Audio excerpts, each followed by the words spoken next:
The following episode contains material that may be harmful or traumatizing to some audiences. Listener discretion is advised.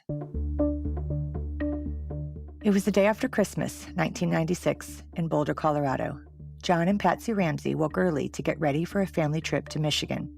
John's children from a previous marriage were en route to meet them. Their two youngest children were upstairs, snuggled in their beds, or so they believed. Patsy went downstairs around 5:30 a.m. to make a pot of coffee when she made a shocking discovery. I just heard her scream. It was a horrible scream. I knew something bad had taken place. A ransom note was left on the stairs. Someone had taken 6-year-old JonBenét. They were threatening to kill her, and they would do it if they weren't paid. Among other things, the 2.5-page letter very clearly states not to call authorities.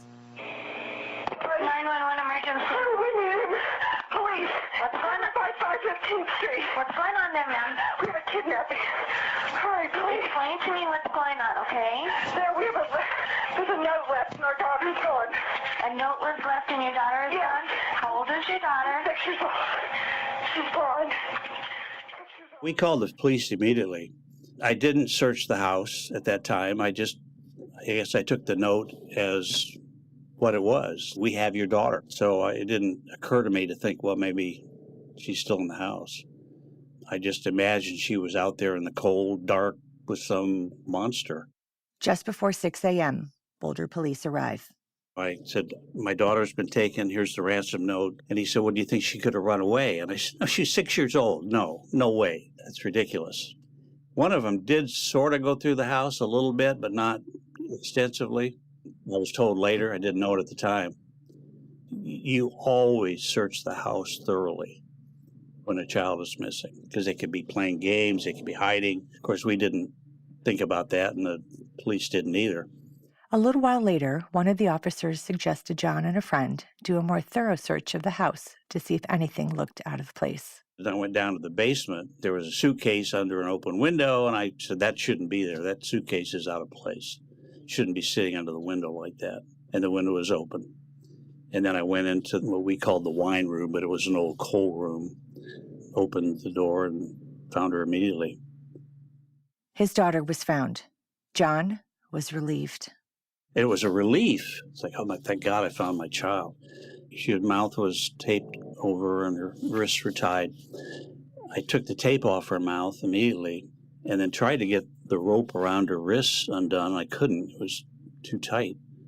And then I started to realize, no, this isn't good. She's not alive. Did you think that she was still alive when you found her? Well, at that moment I did, yeah. I mean, I was hopeful she was. You know, it's like I found her.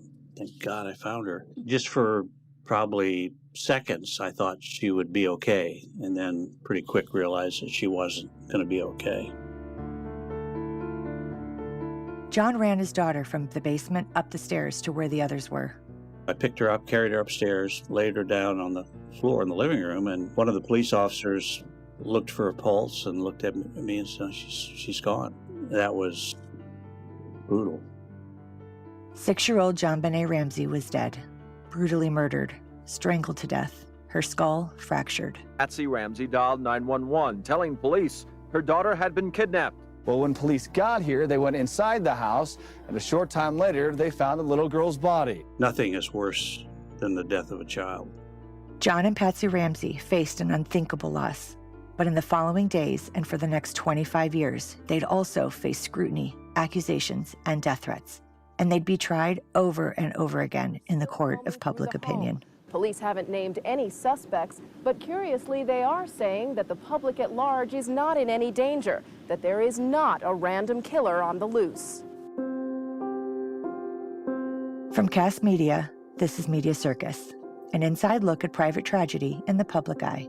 I take high-profile crimes you might think you know and connect you with the real people behind the media coverage to share their stories, in their own words, on their own terms. I'm Kim Goldman.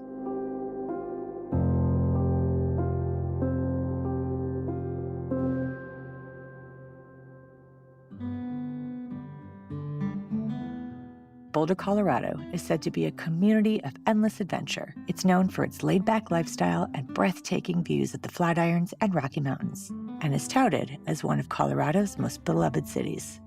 It was there that John and Patsy Ramsey moved with their two young children, Burke, a fourth grader, and JonBenét in kindergarten. I have lived in Atlanta, Georgia for years and never expected to leave. I commuted for a year every week to Boulder, but we decided it was not healthy for our family. We had two little kids, and Burke told his preschool teacher that his mom lived in Atlanta and his dad lived in Colorado. We thought, well, that's not good. So we'll move, we'll stay there for 2 years, and then we'll come back to Atlanta. We'll get things straightened out. But 2 years became 4 years, and the Ramsey family was feeling settled in Boulder. It was a good place to raise a family. What was your life like with your family? Kids were growing up, they had a nice school, and we had a nice house, and things were good. We've all seen photos of JonBenét Ramsey, the beauty queen. She was an active participant and quite often the winner in child pageants across Colorado and beyond. Dolled up in hair and makeup, images of her have flashed across our TV and computer screens for the past 25 plus years.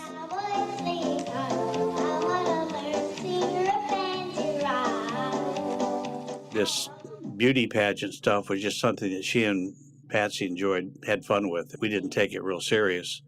In fact, we used to kid and say, JonBenét needs to lose one of these pageants so she understands you don't always win in life. That needs to be a lesson.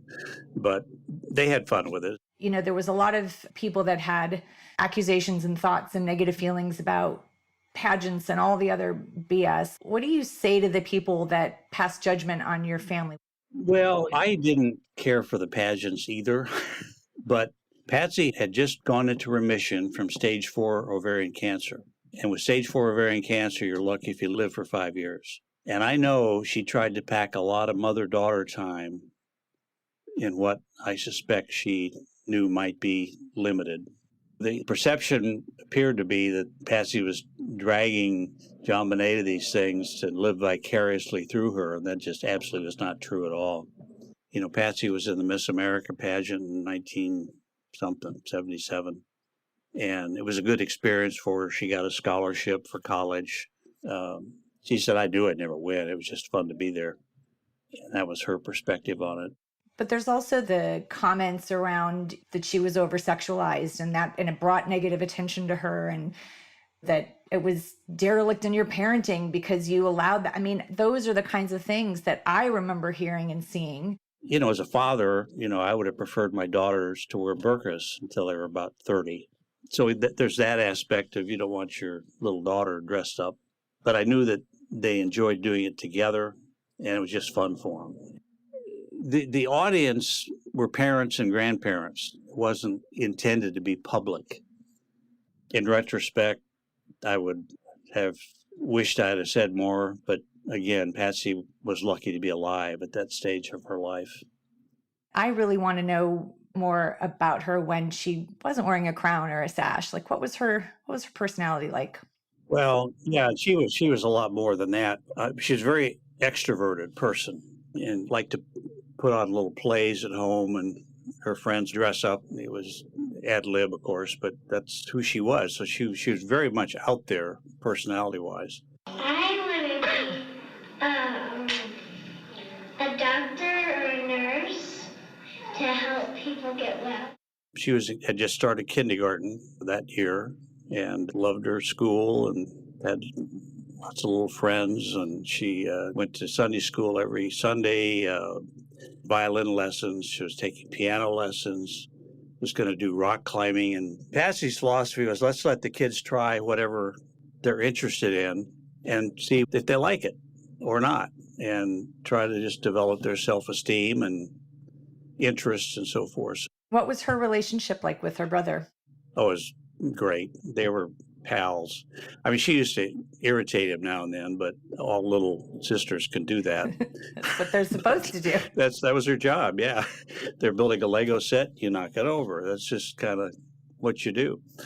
But they were pals. It wasn't the first time the family had experienced a personal loss. Just 2 years before JonBenét was murdered, her older sister Beth, one of John's 3 kids from his first marriage, was killed in a car accident. It was devastating. The loss of Beth, it was crushing. It really was distressful. hurtful for all my kids. And Patsy, she was crushed. And then tragedy struck again that early morning of December 26th. First, with the discovery of the ransom note demanding $118,000, and in a weird twist, the same amount of John's recent bonus. There was a lot of speculation around the specific dollar amount, right, of the ransom note. Right. And how it related to your business. We had been featured in the local newspaper earlier that month as a company achieving a sales goal with my picture in the paper. And I know when our marketing people wanted to notify the papers, I had this gut feeling, that's not a good idea. But I thought, well, our employees should be proud of their achievement. And so, yeah, okay, go ahead and do that. That could have set me up as a target. I don't know. Do you look back now or then and think, why was there a ransom note if they'd already killed my daughter? That's a good question. Lou Smith, who was a legendary detective that was brought out of retirement by the district attorney to look at the case. Lou spent about a month looking at it, and so there's no way the parents, there's evidence that shows that there was an intruder and the police are going down the wrong path, and they wouldn't talk to him anymore. His theory was this was probably a pedophile and it was a kidnapping gone wrong. And then we spent a fair amount of time with John Douglas. He started the FBI crime profiling program. He looked at everything and said, look, this was not about your daughter. This was about you. This was someone who was either very jealous of you or was very angry with you. And I was like, I couldn't have possibly made anybody angry. I mean, it just didn't make sense. We said, well, you may not even know him. We were sort of a big fish in a small town. Did you start to question people and suspect people? If you were in Boulder, Colorado that night of the 25th of December, then you were on the list. And that's hard to imagine. Could this have been this friend or this acquaintance or this business associate? But you become less trusting, I think. While police arrived to investigate the kidnapping, John says he and Patsy had one goal: find JonBenét. When Beth was killed, my oldest daughter, I couldn't do anything about her. I couldn't take her to the best doctor. I couldn't rush her. It was over. I couldn't do anything. With JonBenét, I could do something. I could get her back. And so that morning, I was very, very focused on what have I got to do to get her back. John and Patsy worked to secure the ransom payment while law enforcement kept a watchful eye on the family. We arranged for the ransom money. The note said, I will call you tomorrow at 10:30. I didn't know if tomorrow was tomorrow or if he'd written that note the night before and tomorrow was the day we were in. One so-called detective was there, and she later said, well, when 10:30 came and went, John didn't act different. So, and I thought, we didn't know if it was 10:30 today or 10:30 tomorrow. Those kind of misinterpretations by the police just kept going and on and on and on. I went through the mail that morning. The mail came through our door, and there's a pile of envelopes on the floor. And I was looking through the envelopes to see if there was another communication from the kidnapper. That's all I was looking for. The detective interpreted that as in a report as John casually went through the mail that morning, and it was very strange. I thought, you should have been going through the mail, not me. You assume the police know what they're doing. Well, they really didn't at all. Why do you think the police didn't check the basement? The chief of police later said, well, we didn't treat it as a crime scene because we thought it was a kidnapping. They made a number of just idiotic statements like that. It illustrated that they had no clue or experience in what they're doing. And I don't fault them for that. I've said this all along. They didn't know what they're doing. They had to go borrow a book from the sheriff's department on how to deal with kidnappings that morning. What I do fault them for is they had lots of people offer to help. The Denver police offered to put 2 detectives on their staff immediately, and they said, "What? No, we don't need that. We don't need that."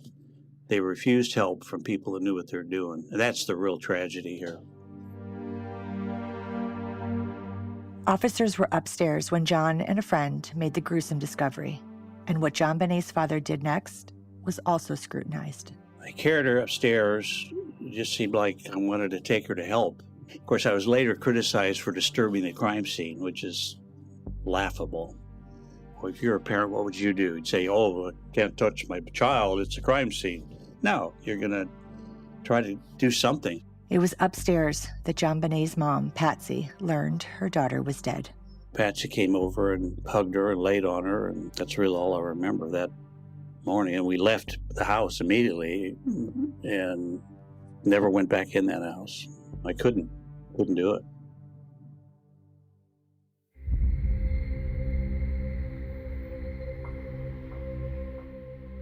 To those of you who may want to ask, let me address very directly, I did not kill my daughter, JonBenét. I'm appalled that anyone would think that John or I would be involved in such a hideous, heinous crime. I love that child with my whole of my heart and soul. How quickly did the news and the media descend upon your house? It was pretty quick. We left our home that morning. By then it was probably 1 or 2 in the afternoon, I guess, and went to stay with friends. The police were there, which actually gave us comfort because we were frightened. I mean, we were attacked. And then pretty soon the media was all around our friend's house. We felt somewhat safe in our friend's home. There was a police officer standing there in the living room for 24 hours a day. John and Patsy were questioned by authorities. And we had several interviews with the police that morning. And this is kind of where things went south in terms of our relationship with the police. They wanted us to come to the station. And we said, we can't leave here. You come here, we'll talk, but we can't go out. We just felt safe. We were secure. The place is surrounded by cameras. Did you already think that you were a suspect at that time? Is that why they were treating you that way? No, we didn't. At that point, we had full confidence the police knew what they were doing and that they were going to help. That's what we called them. We wanted help. But the next day, everything changed. I got a call from one of the fellows that I worked with, and he said, I got a message from inside the system. And the message that they wanted you to hear was tell John to get the best defense attorney he can get his hands on because they think he killed his daughter. And I was like, you're kidding. It didn't matter. At that point, I was crushed anyway. It was just a piece of information. But the warning was the police already decided I had killed my daughter and they were going to get me. John turned to his friend Mike, an attorney, who advised John it was time to lawyer up. He said, why do we need 2 attorneys? And he said, well, one attorney can't represent both you and Patsy. It has to be 2, one for each. It's like, okay. And I had told Mike to do what you think is necessary to do. And that's one thing I learned too. When you're in shock like that, you've got to rely on your friends. You cannot make good decisions. You cannot make any decisions. One decision John and Patsy made in those early days, he still regrets to this day. Nearly 1 week after JonBenét was murdered, her parents granted an exclusive interview to CNN. If I would frown, she would look at me and say, Dad, I don't like that face. And I'd smile and she said, that's better. And that's just the way she was. You and Patsy did an interview pretty quickly. Why did you feel compelled to do that, and what was the reaction? Our good friends were insistent that we speak out because they could see we were being accused. And they wanted us to set the record straight, do an interview, clear the table. We were in no shape to do an interview, and that's probably one of the big mistakes we made, was doing it. But it was pressure from friends that said, you've got to do this. You're getting assaulted and accused in the media. You can't just not respond. So we did. We should not have done that. That's one of those decisions you should have left up to someone who you trust can make good decisions. Why do you think that you shouldn't have done it? Patsy was in no shape physically to do that. She loved her daddy. She was daddy's girl. She was criticized for faking crime. I mean, the media just piled on. But the other bigger reason was once we engaged in the public debate, we were free game for the media. And we didn't know this at the time, but libel and slander pretty much went out the door. So they could assault us as much as they wanted with little fear of retribution. We made ourselves public figures by agreeing to an interview. That's the main reason I regret it. When it comes to filing lawsuits for libel, the written word, and slander, which are spoken statements, there are different rules for private citizens versus public figures, and fewer protections for those in the public eye. It's not impossible to win a lawsuit, but it's certainly more challenging. After that interview on New Year's Day, 1997, John and Patsy stopped speaking out publicly.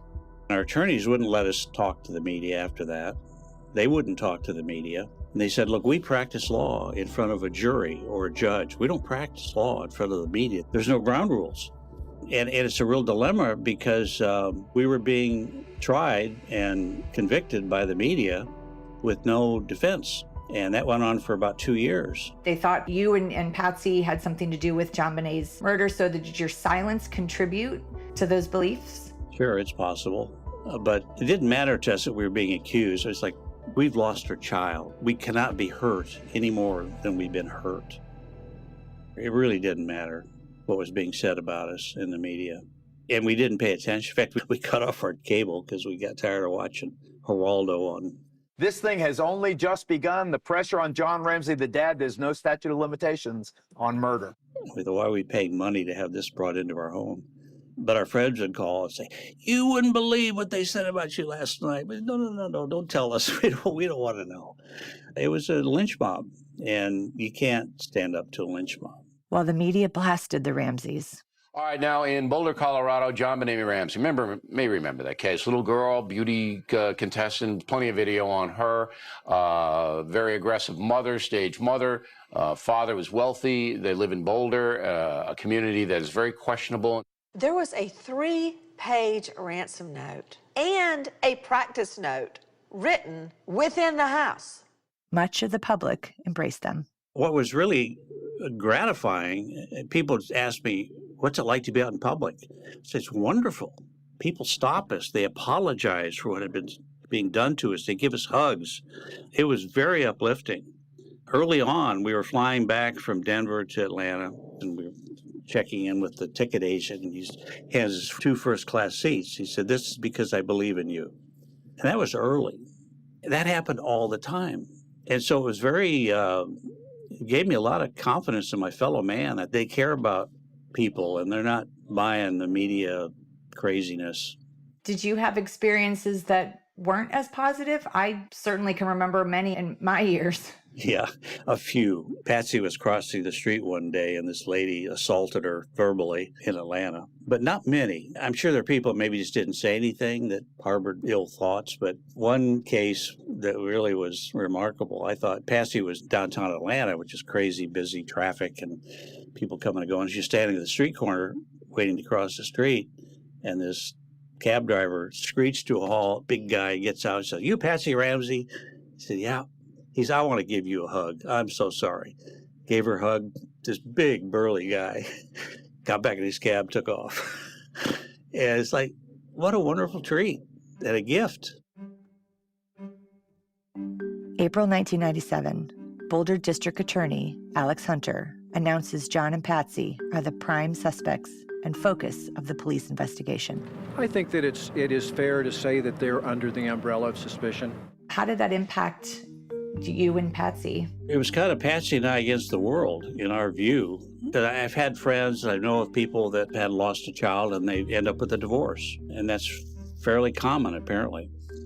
And I think the reason is, best I can tell, is you're both crushed. You're both down. And you have the possibility of blaming the other. Oh, you shouldn't let her go out that night, or you should have checked the doors. Why didn't you have the alarm on? That was your job. And that can turn into a real problem in a relationship. And Patsy and I never went there. The thing that really kept us going and got us going early was we have 3 other children that need us desperately, more now than ever, to be strong. And they're alive. They're with us. They were crushed too. They were hurt. What a horrible thing to have lost a sibling at that early age, to see that kind of evil in the world. So we had to be strong as parents to them. That's really what kept us moving ahead. What wasn't moving ahead was JonBenét's case. According to John, law enforcement was anything but helpful. We'd get people call us with information, and because the police wouldn't call them back.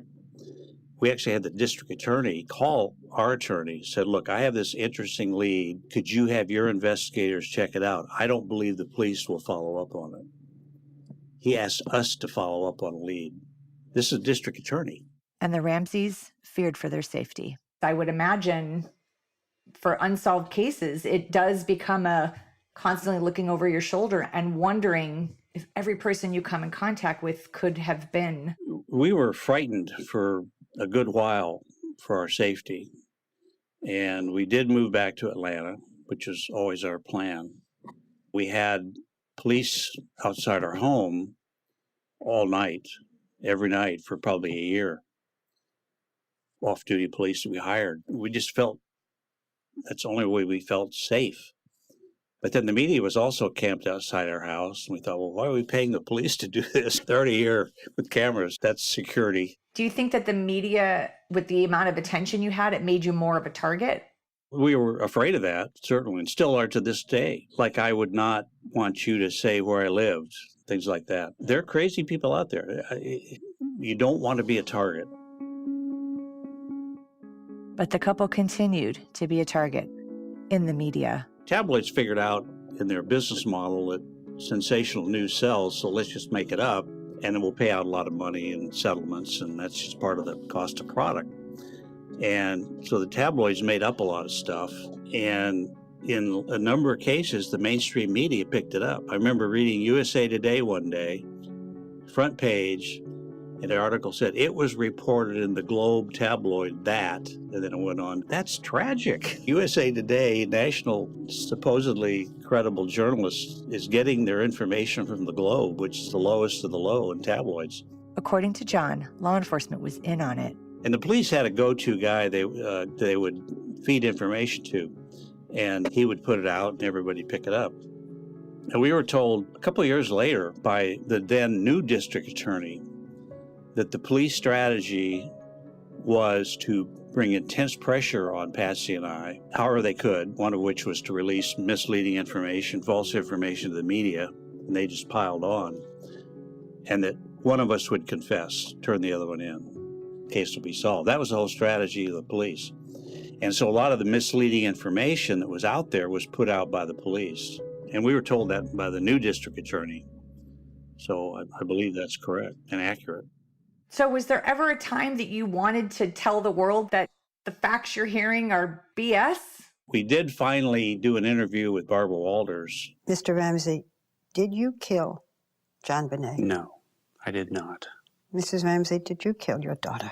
No, I did not kill my daughter. How do you feel when I ask you these questions? When I did start to engage in the media, it was to bring pressure on the police. I wasn't trying to convince people that we weren't evil people, but keep the pressure on the police. And that's why I'm doing interviews like this. The police have failed and continue to fail, and if we just don't say anything, this case will end up in a file cabinet with dust on it. It's interesting that the responsibility that the media has and the power that the media has. Here's the police department using it to force you to confess. You're using it to force them to do their job. It's incredible the amount of importance that we placed on them and then how much they screw it up. Yeah, that's a good way to put it. In a sense, the media is a cancer in our society, in my opinion. It's gotten worse in 25 years. It's difficult to know what is correct and what's not in terms of information, very biased information that's put out there these days, and very little investigative journalism takes place anymore. But yeah, it's a powerful force and can be very reckless, which it was in our case. We filled airtime, and they made a lot of money selling advertising on our tragedy. Right, but it was also at the sacrifice of your family. That's irrelevant. Doesn't matter to the media. As a friend of mine said, you were fed to the masses for entertainment. Yep, that's exactly what happened. In 1999, a grand jury voted to indict John and Patsy Ramsey on charges of child abuse, resulting in death, and of being accessories to a crime. But Boulder County District Attorney Alex Hunter would not sign it. We do not have sufficient evidence to warrant the filing of charges against anyone who has been investigated at this time. He never explained why, citing the secrecy of the grand jury examining the murder evidence. People assuming that you were the one that killed your daughter. How do you recover from that? Look, we could have this killer confess, convicted, and in prison, and there'd still be 5 to 10% of the people out there that believe we're the killers. Just like the people that believe there was no moon landing or that Elvis is still alive. I mean, you cannot restore your reputation to pure white if it's tarnished, rightly or wrongly. And you just accept that. And it doesn't really matter too much. It doesn't matter at all, really. There are fools in the world. You cannot change their minds. You cannot convince them with facts. Keep them out of your life. And that's what I've kind of concluded. The police were just fools. And there are that element of people that won't be convinced by facts. That's just life. I feel like there would be more anger towards what the public did to you and your family and what the media did. Here you are grieving your daughter and your parenting is coming into question, right? I mean, at some point there was a grand jury indictment and then you're being accused. Like, At what point do you just say enough is enough? What can you do about it? Number one, often there's not much you can do. I mean, we took the media to task in courts for several years with lawsuits and made a pretty good living for a few years on settlements because that was their business model. They just write stuff and pay off slander suits and libel suits. And we had to agree not to disclose that they settled with us because that would tarnish their image. And so we kind of made lemonade out of lemons in a way for a while. In 2008, over a decade after JonBenét's murder, Boulder's current DA, Mary Lacey, writes a letter to John stating, quote, "We do not consider your immediate family, including you, your wife Patsy, and your son Burke, to be under any suspicion in the commission of this crime," end quote. Her conclusion was based on new DNA evidence. The district attorney publicly apologized to you and your family. Did you feel like that did enough? Well, we were grateful for that because that took some courage for her to do that. But in my mind, it was like, okay, now let's get serious and back to work on who did it. It wasn't like, haha, let's go celebrate. No, it was like, now we can really focus on solving the crime. In 2009, the Boulder police take the case back from the DA and reopen the investigation, sharing very little information with John. Police have not communicated. The last meeting I had with the police was when I requested, 3 or 4 years ago, when they got a new police chief. They've gone through police chiefs fairly regularly. And I asked for a meeting, and that's the last time I've ever talked to them. They have not communicated with me, even though I guess technically by law they're supposed to. Are there people that were on your radar that you still can't shake? Yes and no. We got lots of leads, people that call us, and several of them were very compelling circumstantially. In fact, one was so compelling that I said to our attorneys, I said, this is the guy. This is the guy. And they said, whoa, slow down. Don't do a Boulder police on us. We don't know that. There's a lot more digging we got to do. And we did, just to some degree. One person of interest committed suicide, or at least the police ruled it as suicide. Our detectives looked at the crime scene photos, said, no, this is not a suicide. Was a murder. It was deceased, obviously, was dead and cremated. So the option of getting DNA samples, I think, went away. But there were probably 4 or 5 people that circumstantially should have had a lot more interest to the police than us, but they didn't have any interest in them. You can only do so much as a private citizen. But John continues to fight for answers and change. The murder of a child, 12 years and under, ought to be a federal offense. We respond with the FBI and the federal government if our banks are robbed.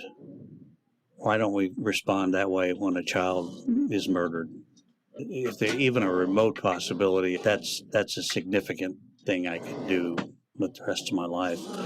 Now, John is calling for Colorado Governor Jared Polis to put JonBenét's DNA testing decisions, quote, in the hands of a new agency, free from Boulder's significant history. Do you think this case will be solved in your lifetime? If the governor would do what we're asking, I think there's a reasonable chance. If it stays in the police hands, no, it won't. Lou Smith told me that. He says, John, if this case stays in the hands of the Boulder police, it will never be solved. We have 18,000 police jurisdictions in this country. And if a crime happens in that territory, it's up to that agency to deal with it. Now, if they're small, like Boulder, they should be smart enough to know that they should bring in help. You're dealing with a government agency that's not competent. And it's frustrating because you expect them to be competent.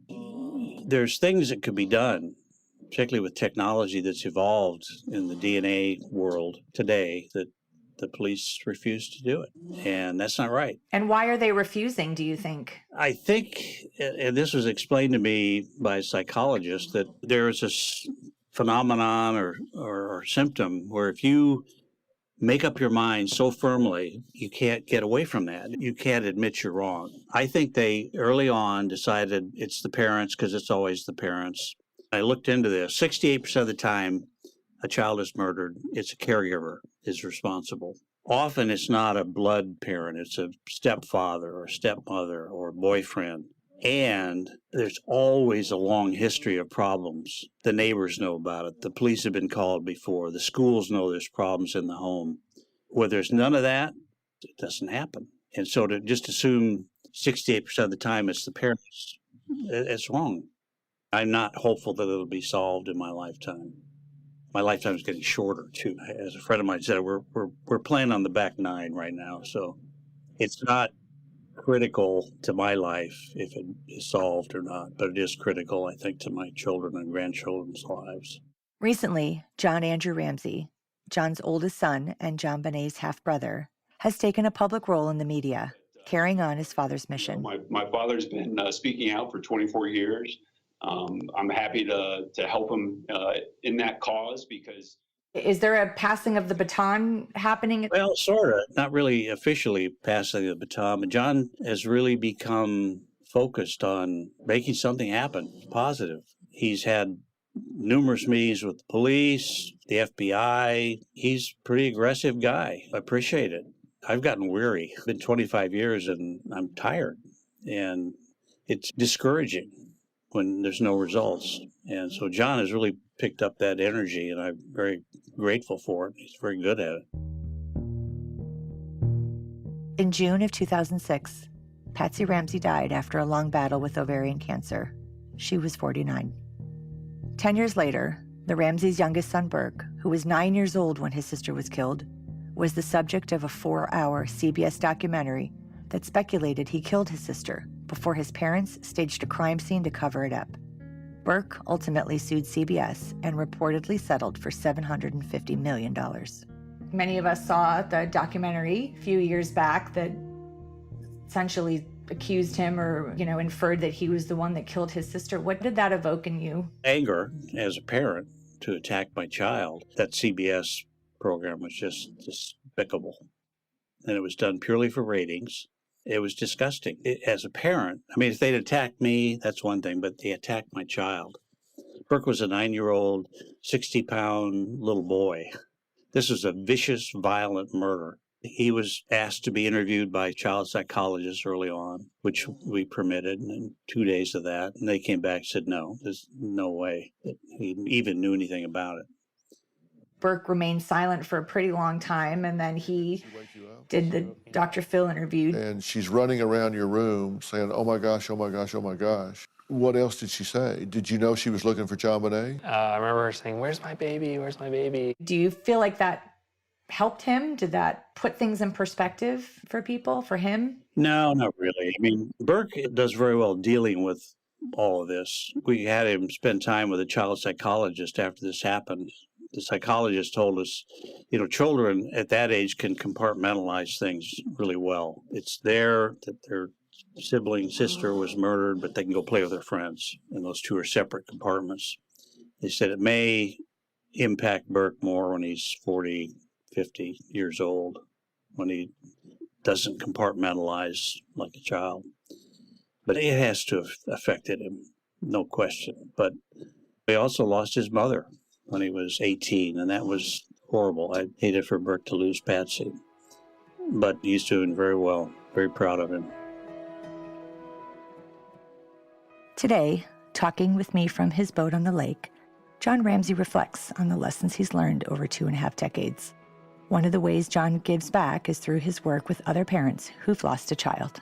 Who better can help a parent deal with the loss of a child than a parent that's lost a child? I couldn't have done that before, but I think I'm pretty skilled at helping that process and how to get through it. I'm happy and eager to do that. What have you learned about yourself throughout this process? One thing I've learned is to be more compassionate of other people. Everybody's carrying a burden, probably, of some sort. Life's not easy. You know, I was kind of had blinders on to other people's issues and problems, wasn't sensitive to what they might be struggling with. And it really made me more compassionate for people and their struggles because people were compassionate to us, big time. So it changed me that way. John, what are your thoughts on forgiveness? It doesn't mean that I don't expect justice and accountability. I said early on, you put me in the room with this killer, he won't come out alive. And it'll be very painful, and I will have no remorse. And then you think that makes me just as nasty a person as this creature was. I came from that point to forgiveness, but forgiveness really is moving on. It's a gift you give yourself. To hang on to that inability or unwillingness to forgive is like an anchor. You can't move on. It doesn't mean the person has to ask for forgiveness or want forgiveness. It has nothing to do with that. It's your ability to move on and not seek revenge in anger. Yes, I still seek justice. What does that mean to you? I want to know so we can close this chapter in my children's life. This needs to be resolved for their benefit and their sake. So there is closure. Do you believe in closure? Yes and no. I mean, closure is not going to bring JonBenét back. It's closed. It's going to benefit my children and their children, at least to know. Like all of the guests I've had on Media Circus this season, John has had his share of invasive questions over the years. Are there questions that you wish people would stop asking you? Is there any possibility Patsy could have done this? I said, no, that's insane to even ask that question. Well, I mean, just a little chance? No. A stupid question and irritating. No possible way. Patsy was a wonderful mother. She loved her children. Is there something that you want the public to know that you don't think that they do? Well, the one thing that is really sad is that Patsy was so villainized by the media, and she was a wonderful person. I never heard her say anything negative about anybody, and loved her children dearly, and just was a very good person. It's sad that her reputation was so tarnished by the media, and she's not here to defend herself. That's really sad and unfair. It's totally opposite of who she was. I know from personal experience that it's not easy to find love when under a public spotlight. In some respects, I suppose dating me would have been an obstacle with their friends or, I don't know, family. We were pretty well wiped out financially by all this. We spent hundreds of thousands of dollars on attorneys and investigators, and I wasn't exactly a great catch. I had a blind date for lunch one day, and the girl said, where do you live? And I said, well, I live on my boat. Well, no, where's your home? Well, I don't have a home. And she's like, oh, gosh, look at the time. Gotta run. That was the end of that date. But John did find love, and in 2011, he remarried. My wife, Jan, has been very supportive. She works hard, too. It's been kind of a partnership to rebuild our life. But she wasn't always on board. We had dinner, and I called her a week later and said, would you like to have dinner again? She said, no, I didn't feel anything. I don't think so. I thought, well, at least she's honest. It just kind of evolved. Were you worried during that time frame that it took a while that maybe she was questioning you, that there was some concern? No, it didn't really cross my mind. Maybe it should have, but it didn't. I thought she just didn't care for me. She was playing hard to get. And maybe that was it. Yeah, that's right. I just assumed people didn't connect the dots. We share this in common. I had to date also during the height of all of this. And when people did connect the dots, it was wild. Did you ever have an experience where someone did figure it out and You were sitting there when the epiphany happened? Well, Jan kind of had that epiphany. We were on the phone, and she said, John Ramsey? John Ramsey? I said, yeah, that's me. Wow. Even after all this time and all the accusations, John Ramsey seems to have an ability to stay positive and move forward. And he has a message for those who once believed he's guilty, or maybe even still do. How could you not believe otherwise based on what you were told by the media? We'd get letters from people that say, you know, I thought you were the killers, and I'm so sorry that I believe that. And I'd write back and say, I don't fault you for feeling that way. Gallup did a poll, apparently a year or so after all this started. 70% of the poll thought we were guilty. Why they did a poll, I don't know, but that's what you were being told. So how could you have not believed otherwise? So I'm sorry you feel that way, but it's not true. Thank you, John, for sharing your story. To continue the conversation, follow me at Kim E. Goldman on social media. Media Circus is a Cast original podcast. Executive produced and hosted by me, Kim Goldman. Produced by Jackie McDougall. Edited by Jordan Cantor. Mixed and mastered by Anton Doty. Harper Carlton is our associate producer. Subscribe to Media Circus wherever you listen to podcasts, and please share with a friend.